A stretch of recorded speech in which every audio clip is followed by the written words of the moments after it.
hot chicken sandwich. Just one. Now, there's like 50 different ways to do this, and they're all called Nashville hot chicken sandwiches. They all have one thing in common: chicken.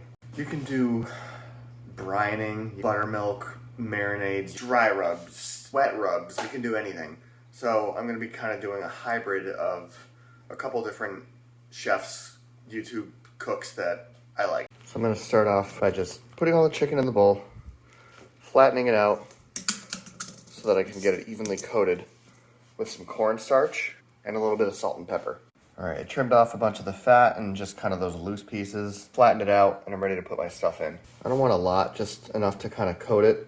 Cornstarch works by drawing out the moisture of the chicken and making it, I think, a little bit stickier so that the wet batter I'm gonna use will stick to it. I could use a spoon, but whatever.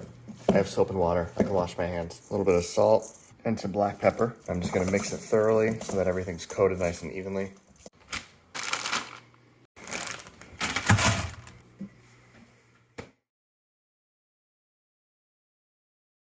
Right, it's like a day and a half later, and chicken's been sitting in the fridge for like, well, day and a half, so it's time to fry it. I'm gonna be putting together a wet batter, so let's put the spices in there.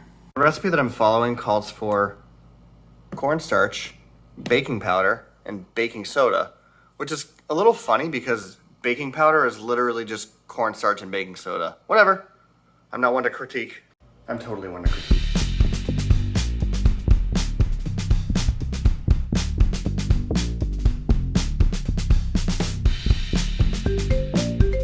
Okay, what makes this a wet batter is water.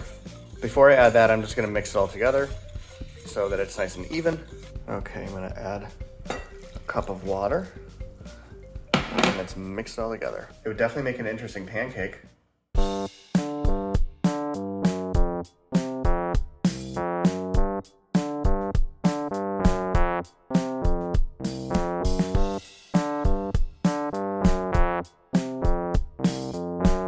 I'm gonna deep fry the chicken outside on the grill so that it makes less of a mess. And it's just such a beautiful day, isn't it?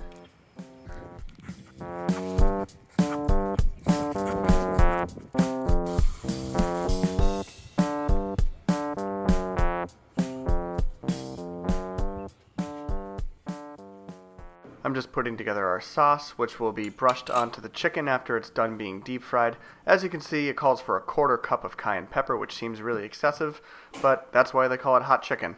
And that 1/2 cup of chicken oil is exactly what you think it is.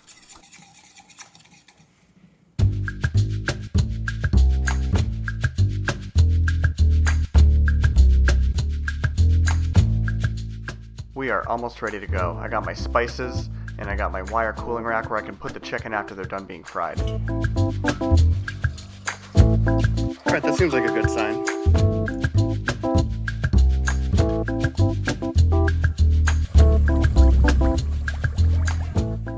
As always, I do everything in my power to prevent my yard from catching on fire when I cook, because only you can prevent forest fires.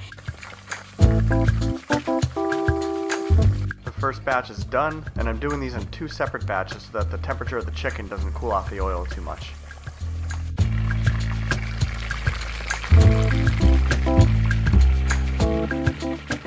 After each batch is fried once, I let it cool off, and then I put it back in for a second deep fry, which makes it really, really crispy. As the second batch is almost done going through its second fry, I put my sauce together. Remember, using a 1/2 cup of that chicken oil and mixing it together with those spices. Once that's done, you can brush it over your chicken and create just an absolute masterpiece.